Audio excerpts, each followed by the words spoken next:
So, hello everyone, and today we are going to start chapter number 1 of class 10, that is chemical reaction and equation. This is also the chapter number 1 of chemistry. Previously we had completed our chapter electricity of physics, now we are going to start chemical reaction and equation. Basically we will discuss about chemical reaction. Chemical reaction happens when there is a chemical change. Now, what is physical change and what is chemical change? Physical change is a change which you can, to be more in a brief way, I am explaining you. कि physical change is a change in which you can see the changes happening.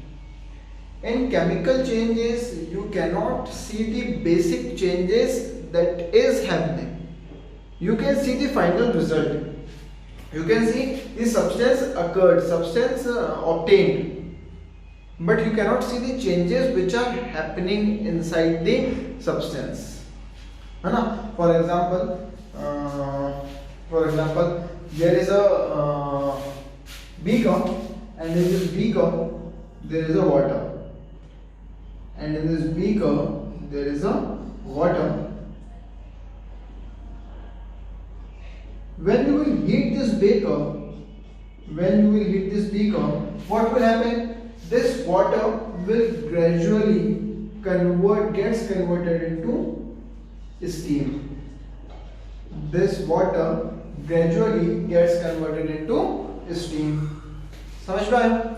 So if this water gets converted into steam, your final product obtained is your steam. So you can just see that steam, but changes happening in water, so that steam is formed. So you cannot see that changes. कि भाई यहाँ पे changes हुए क्या? You cannot see that changes, but you can see that final outcome is steam. Water को मैंने heat किया तो मेरे को steam मिल गई. ठीक है सर, समझ में आ गया. लेकिन changes क्या हुए वहाँ पे कि मेरे को steam मिल गई? वो आप लोगों को नहीं दिखेगा in chemical change. समझ में आया? This is the biggest difference. You can take more examples, like when you will add some in daily life. What you can use in daily life? You can use vinegar. So when you will put some vinegar in your soda, or to be more precise, bicarbonate of soda. Lekin here I am explaining you soda. So in soda, when you will put some vinegar, so you will feel like it fizzes. A gas is released. So if it fizzes, or if we can say that gas is released, so due to this some observations you can say that chemical change happened. जब आपने soda में क्या डाला, vinegar डाला, और vinegar डालने के बाद उसमें फिजिक्स, मतलब उसकी फिज जैसी साउंड आई, है ना. फिजिक्स का मतलब आप लोगों को पता होगा कि जब गैस में से जो एक बबूले आते हैं, बबल्स आते हैं, है ना. ठीक है, तो इट फिजिक्स मतलब उसमें से क्या हो रही है, गैस रिलीज हो रही है, तभी बबल्स आ रहे हैं. और अगर गैस रिलीज हो रही है, बबल्स आ रहे हैं, इसका मतलब अंदर ही अंदर कुछ ना कुछ केमिकल रिएक्शन हो रही है. वो केमिकल रिएक्शन आपको असली में नहीं दिख रही, लेकिन केमिकल रिएक्शन हो रही है. ठीक है. So what I am trying to explain you is, you can check the chemical reactions whether it is happening or not with the help of some observations. First observation is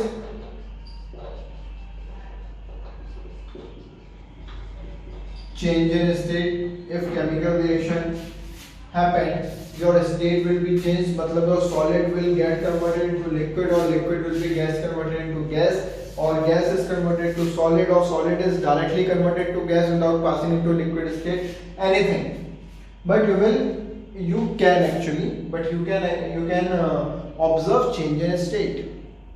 Another thing which you can observe is that is formation of precipitate. Precipitate will form.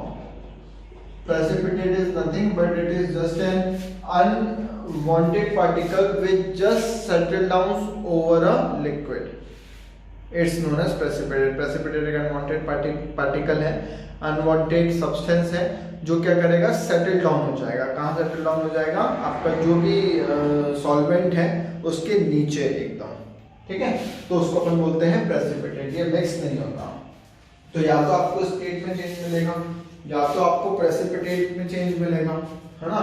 और किस में change मिल सकता है आपको change मिल सकता है colour में। जो भी रिएक्शन हो रही है उसके कलर में चेंज आ जाएगा, चेंज इन कलर, उसके कलर में चेंज आ सकता है। या फिर चेंज किस में आ जाएगा, उसके टेम्परेचर में चेंज आ जाएगा। आप ऐसा भी कर सकते हो कि अगर केमिकल रिएक्शन हो रही है, मतलब किस में चेंज आ रहा है, चेंज आ रहा है उसके टेम्परेचर में। या फिर आप क्या कह सकते हो कि गैस रिलीज होगी, जैसे अपन ने एक एग्जांपल देखा, है ना। तो these are some of the characteristics or we can say these are some of the observations जिसके बेसिस पे मैं ये बता सकता हूँ कि केमिकल रिएक्शन हो रही है या नहीं हो रही है। बट आप ये नहीं कह सकते कि यार मैं देख के बता दूंगा केमिकल रिएक्शन हो रही है नहीं। आप देख के कभी रिएक्शन आपको दिखेगी नहीं, लेकिन आप ये ऑब्जर्वेशंस के थ्रू जरूर बता सकते हो कि जब भी केमिकल रिएक्शन होगी either there will be change in state, और अगर स्टेट में चेंज नहीं तो प्रेसिपिटेट फॉर्म हो जाएगा। प्रेसिपिटेट भी फॉर्म नहीं हो रहा तो क्या तो कलर में चेंज आ जाएगा या तो टेम्परेचर में चेंज आ जाएगा, और कलर और टेम्परेचर में भी चेंज नहीं आएगा तो गैस इवॉल्व होगी, गैस बाहर निकली, कुछ तो कैरेक्टरिस्टिक होगी।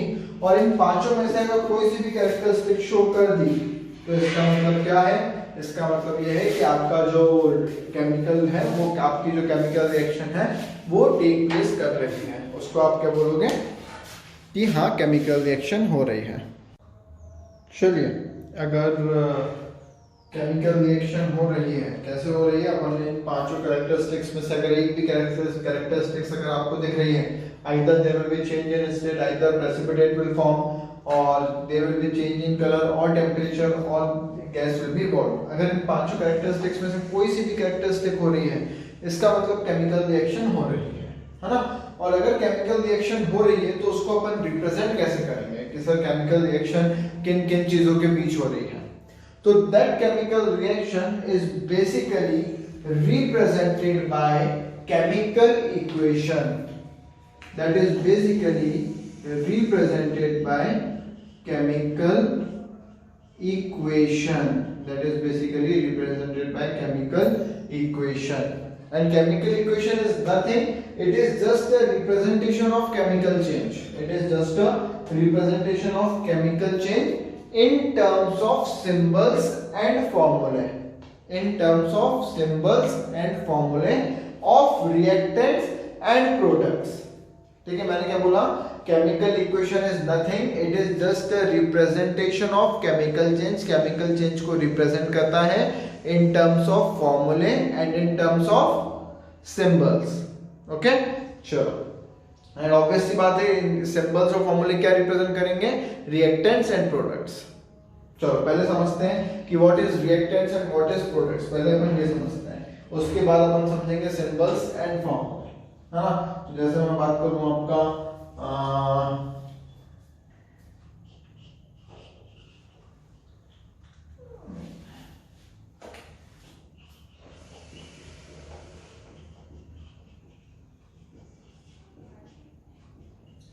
if I'll add oxygen in magnesium, if I'll add oxygen in magnesium, what will happen, this oxygen and magnesium will give you magnesium oxide, magnesium oxide।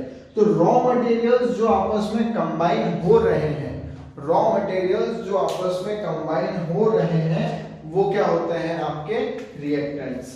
Raw materials जो आपस में combine हो रहे हैं वो क्या होते हैं, आपके रिएक्टेंट्स। ठीक है, और जो अपना फाइनल सब्सटेंस इन दो रिएक्टेंट्स, मतलब ये जो दो रिएक्टेंट्स हैं आपस में कंबाइन होके जो आपको फाइनल सब्सटेंस देगा, उस फाइनल सब्सटेंस को क्या बोलते हो, प्रोडक्ट, है ना। तो chemical equation is just a representation of chemical change in terms of symbols and फॉर्मूले ऑफ रिएक्टेंट एंड प्रोडक्ट। ठीक है। अब ये मैग्नीशियम ऑक्सीजन, मैग्नीशियम में मैंने ऑक्सीजन ऐड कर दिया, इसको मेरे को सिंबल्स और फॉर्मूले के फॉर्म में रिप्रेजेंट करना है। करके देखें, चलो करके देखते हैं। तो ये हो गया मैग्नीशियम Mg, इसमें क्या ऐड किया, ऑक्सीजन। ऑक्सीजन कभी भी अकेला नहीं मिलता, हमेशा O2 के फॉर्म में मिलता है। और क्या मिल गया अपन को, मैग्नीशियम ऑक्साइड मिल गया। तो मेरे को मिल गया MgO, है ना।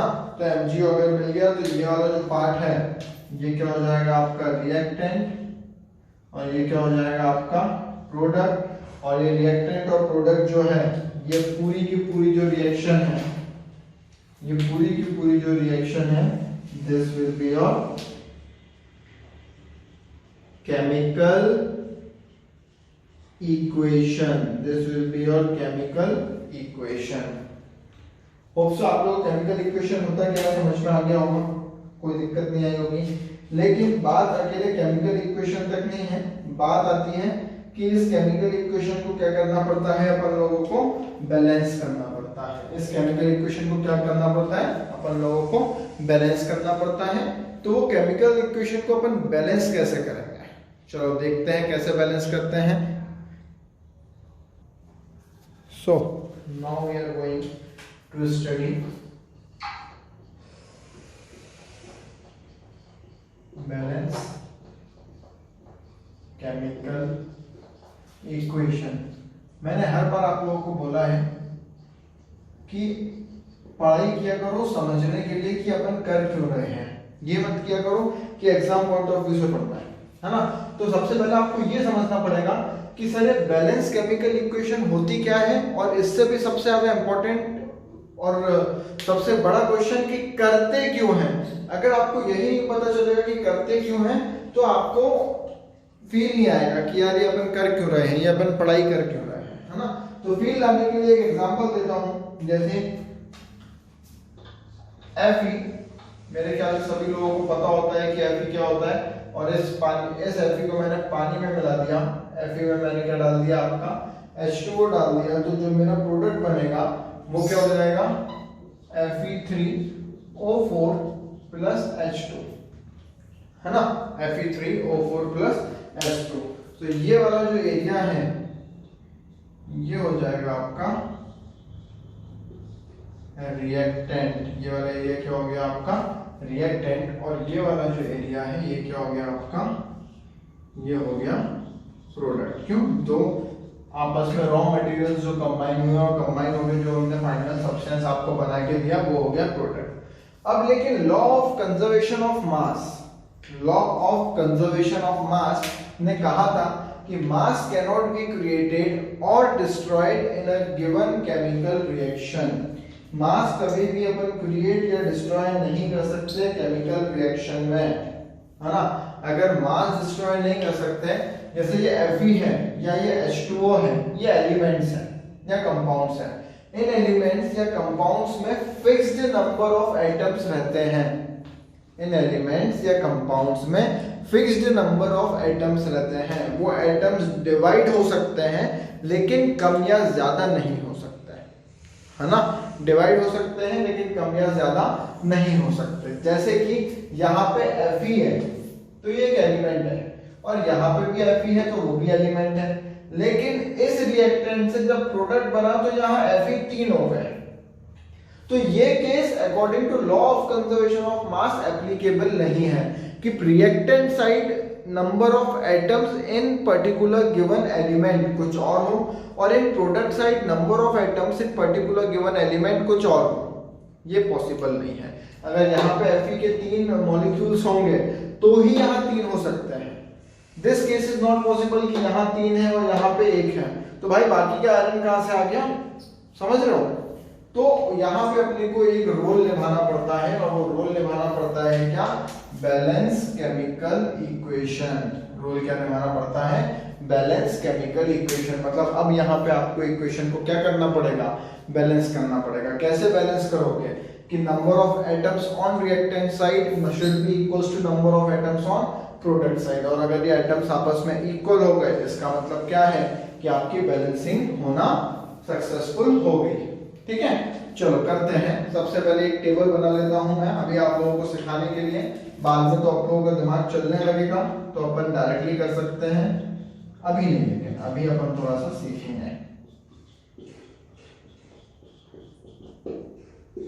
और यहाँ पे लिख देता हूँ एलिमेंट, है ना।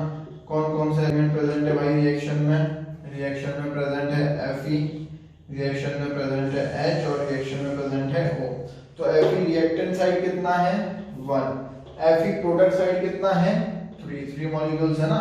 हाँ, H रिएक्टेंट साइड कितना है 2, प्रोडक्ट साइड भी 2। चलो भाई हाइड्रोजन तो बैलेंस चल रहा है अभी तक। ऑक्सीजन यहाँ कितना है 1 और यहाँ पे ऑक्सीजन कितना हो गया 4। देखो number of atoms on reactant side और number of atoms on product side जो है एकदम बदल गए, और बदलने के कारण से हुआ क्या कि रिएक्शन अनबैलेंस हो गई है। अब रिएक्शन को बैलेंस करना है, तो सबसे पहले अगर Fe रिएक्टेंट साइड 1 है और प्रोडक्ट साइड 3 है तो मैं क्या करता हूं, एक Fe लगा देता हूं कहां पे, रिएक्टेंट साइड। कभी भी याद रखना ये जो नंबर आप ऐड कर रहे हो ना, ये नंबर अलग से ऐड होगा, ये नंबर अलग से ऐड होगा। ऐसा नहीं कर सकते आप कि देखो सभी लोग ध्यान से, ऐसा नहीं कर सकते ये Fe लिखा है तो इसको Fe3 कर दो, नहीं। अगर ऐसा कर दिया तो उसके केमिकल फॉर्मूला ही गलत हो जाएगा, उसके केमिकल फॉर्मूले में ही आपने उसका केमिकल फॉर्मूला ही बदल दिया, तो ये नहीं कर सकते। What you have to do is, अगर ये Fe है और इस Fe में आपको मॉलिक्यूल्स बढ़ाने हैं तो एक्स्ट्रा मॉलिक्यूल्स दे दो, अलग से आप यहाँ पे 3 लगा दो, दैट विल वर्क, लेकिन उसके केमिकल फॉर्मूले में चेंज नहीं ला सकते, ठीक है। चलो तो अपन क्या कह रहे हैं कि ये Fe है और इसमें कितने मॉलिक्यूल्स हैं 3 मॉलिक्यूल्स हैं, मतलब यहाँ रिएक्टेंट साइड 1 है प्रोडक्ट साइड 3 है, तो मैंने यहाँ 3 लगा दिया, तो हुआ क्या, यहाँ भी Fe3 हो गए, यहाँ भी Fe3 थे, है ना। चलो अब हाइड्रोजन तो दोनों साइड बैलेंस है 2 ही है। अब ऑक्सीजन इधर कितने हैं 1 और उधर कितने हैं 4। अब इसको बैलेंस करना है तो क्या करना पड़ेगा मेरे को, सोचो क्या करना पड़ेगा मेरे को, क्या कर सकता हूं मैं काम करता हूं, मेरे को ऑक्सीजन 4 करना है ना, तो मैं इधर 4 लगा देता हूं, तो 4 लगाने से क्या होगा कि ऑक्सीजन 4 हो जाएंगे और इधर भी वो 4 है, तो ये दोनों बैलेंस हो जाएंगे। लेकिन यहाँ पे हाइड्रोजन ध्यान से देखो H2 है और मैंने बाहर 4 लगा दिया, इसका मतलब क्या हुआ 4 2 8, तो हाइड्रोजन पे कितने मॉलिक्यूल्स हो गए 8 और इधर पे कितना है 2 ही मॉलिक्यूल्स हैं। तो अब मैं क्या करूं, अब मैं ऐसा कर सकता हूं कि यहाँ पे भी 4 लगा देता हूं, उसमें डरने वाली क्या बात है, मैं यहाँ पे भी 4 लगा देता हूं। तो हुआ क्या, अब ध्यान से देखो यहाँ पे Fe कितना था 3 मॉलिक्यूल्स, यहाँ पे Fe कितने हैं 3 मॉलिक्यूल्स, ठीक है। और मैं यहाँ पे ग्रीन पेन से जो लिख रहा हूँ वो है आफ्टर रिएक्शन, यहाँ पे कितने हो गए और यहाँ पे भी 3 हो गए। H2 कितने हैं, मतलब H2 कितने हो गए 4 2 8, तो H के मॉलिक्यूल्स हो गए 8 और यहाँ पे H2 कितना है 4 2 8, तो H के मॉलिक्यूल्स हो गए 8, तो यहाँ पे 8 हो गए और यहाँ पे भी 8 हो गए।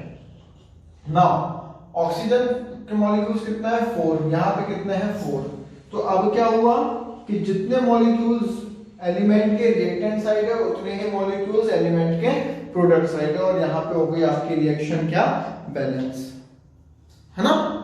तो मेरे ख्याल से आप लोगों को कुछ थोड़ा सा आइडिया लगा होगा, समझ में कुछ आया होगा। एक और अपन एग्जांपल कोशिश करते हैं समझने की, शायद आपको फिर से समझ में आए, है ना, अच्छे से समझ में आए। देखते हैं, जैसे कि एक इजी एग्जांपल लेता हूं।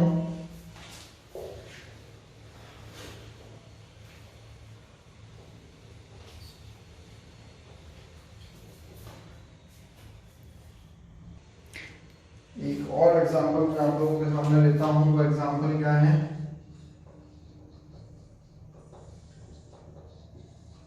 मैग्नीशियम ऑक्साइड, जो अभी अपन ने फॉर्म किया था, एक छोटा सा एग्जांपल लिया था।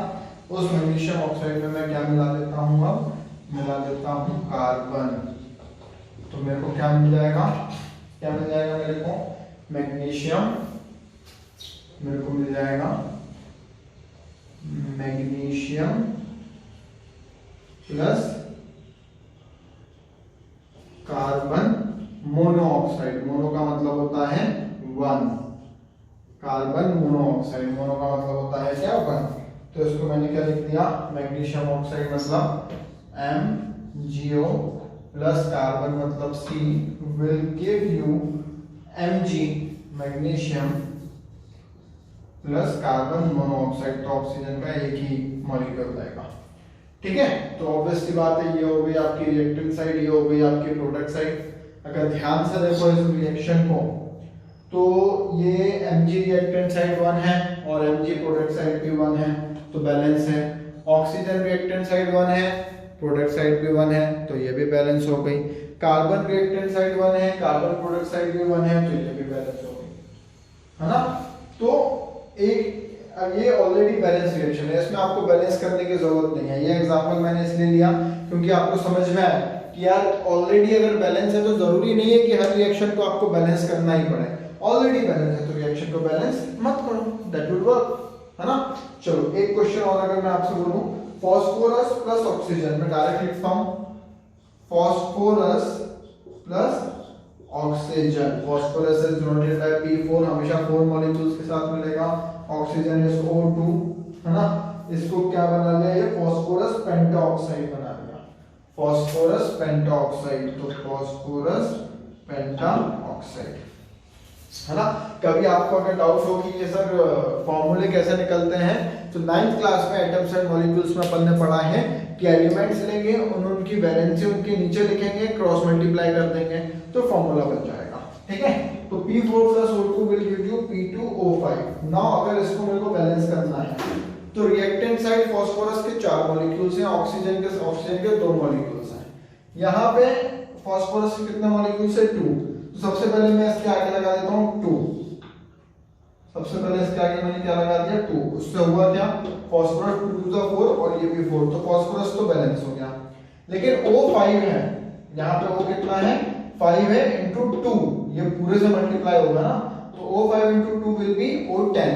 तो यहाँ पे क्या लगाना पड़ेगा मेरे को, यहाँ पे 5 लगा दूंगा, तो होगा क्या, ये भी 10 हो गया और ये भी 10 हो गया, है ना। तो ये रिएक्शन क्या होगी, बैलेंस हो गई, क्योंकि number of atoms of an element in reactant side is equals to number of atoms of an element in product side. So now this reaction is balanced. Now this reaction is balanced, है ना।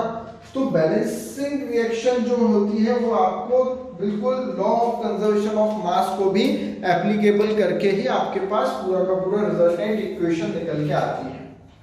समझ में आया, balancing करके समझ में आया, कोई दिक्कत नहीं, कुछ क्वेश्चंस आप पे प्रैक्टिस करोगे तो आपको और अच्छे से समझ में आ जाएगा, है ना। नाउ अब मैं आपको थोड़ा सा ये समझाना चाह रहा हूँ, आप लोगों को थोड़ा सा फील देने के लिए कि ये जो केमिकल इक्वेशन होती है ना, ये केमिकल इक्वेशन के बहुत एडवांटेजेस रहते हैं और बहुत एडवांटेजेस के साथ साथ आप इसको और ज्यादा इंफॉर्मेटिव भी बना सकते हो। इसको और ज्यादा क्या कर सकते हो, इंफॉर्मेटिव बना सकते हो। इंफॉर्मेटिव कैसे बना सकते हो, बाय एडिंग फिजिकल स्टेट्स। आप इसमें क्या कर दो, फिजिकल स्टेट ऐड कर दो, तो वो और ज्यादा इंफॉर्मेटिव बन जाएगी। जैसे कि मैं इसमें ऐड करता हूँ मैग्नीशियम ऑक्साइड में, तो ये मैग्नीशियम ऑक्साइड सॉलिड नेचर का रहता है, इसमें कार्बन मिला दूंगा वो भी सॉलिड रहेगा, तो मैग्नीशियम जो मिलेगा वो भी सॉलिड रहेगा, लेकिन कार्बन ऑक्साइड जो है वो गैस रहेगी।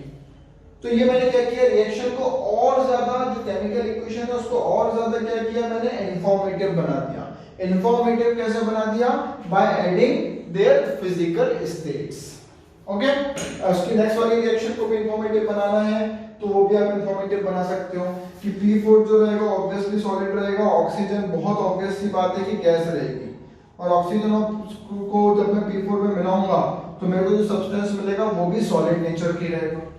तो मैंने इसको क्या किया, इसको मैंने और ज्यादा इंफॉर्मेटिव बना दिया रिएक्शन को, by adding their physical state in the chemical equation. By adding their physical state in chemical equation मैंने उसको और ज्यादा इंफॉर्मेटिव बना दिया। नाउ आप और ज्यादा एडवांटेज कर सकते हो, concentration of the reactants and products बता दो। कंसंट्रेशन कैसे बताओगे कि कोई सा भी सब्सटेंस कितना ज्यादा कंसंट्रेटेड है कि कितना ज्यादा डाइल्यूटेड है। एक एग्जांपल के तौर पे अगर मैं आपसे बात करूं तो देखो, जैसे मैंने जिंक, आपके एनसीईआरटी में भी एक्टिविटी है कि मैंने जिंक ग्रेन्यूल्स लिए और उसको मैंने HCl में डाला। मैंने जिंक ग्रेन्यूल्स लिए, मतलब छोटे छोटे पार्ट लिए और उसको मैंने HCl में डाला, तो बताओ क्या रिएक्शन होगी। ये आपके एनसीईआरटी में भी एक क्वेश्चन है। तो क्या होगा, जिंक क्लोरीन के साथ रिएक्ट कर लेगा, ZnCl2 बन जाएगा और H2 गैस इवॉल्व हो जाएगी। तो इसमें आप कंसंट्रेशन बता सकते हो कि कौन कौन सी चीज कितने कंसंट्रेशन में है। जैसे मैं बोलूं जो HCl के साथ अपन को रिएक्ट करवाना पड़ता है, वो रिएक्ट करवाना है किसमें, डाइल्यूट में, डाइल्यूट HCl में, तो आपने एक कंसंट्रेशन बता दी। तो you can make chemical equation more informative by adding their physical state और बाय एडिंग देयर कंसंट्रेशन। इसके थ्रू आप रिएक्शन को और ज्यादा क्या कर सकते हो, इंफॉर्मेटिव बना सकते हो। आप कंडीशंस भी जोड़ सकते हो। कंडीशंस जोड़नी मतलब एक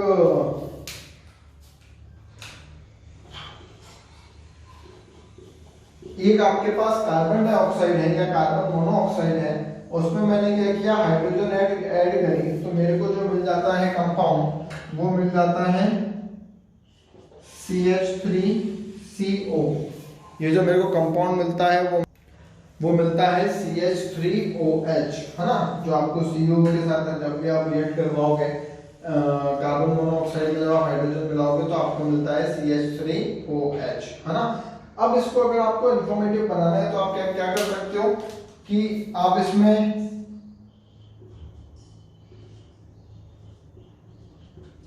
ATM लिख दो, तो ये क्या होगा, एट 340 एटमॉस्फेरिक टेम्परेचर या atmospheric pressure, at 340 atmospheric pressure. तो समझ में आया हुआ क्या है 340 एटमॉस्फेरिक प्रेशर।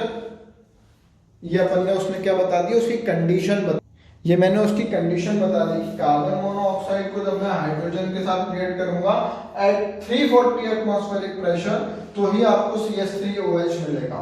अगर ये सनलाइट के प्रेजेंस में हीट कर रहे हो तो सनलाइट लिख दो ऊपर, क्लोरोफिल के प्रेजेंस में उसको कुछ रिएक्ट करवा रहे हो तो क्लोरोफिल लिख दो, कोई एसिड के प्रेजेंस में उसको रिएक्ट करवा रहे हो तो एसिड का नाम लिख दो, है ना। तो इससे क्या होगी ना, आपकी रिएक्शन जो आपकी केमिकल इक्वेशन है जो एक केमिकल चेंज को रिप्रेजेंट कर रही है, वो केमिकल इक्वेशन बहुत ज्यादा इंफॉर्मेटिव हो जाएगी। जैसे कि तीन तरीके से मैंने आप लोगों को तीन तरीके से बताया।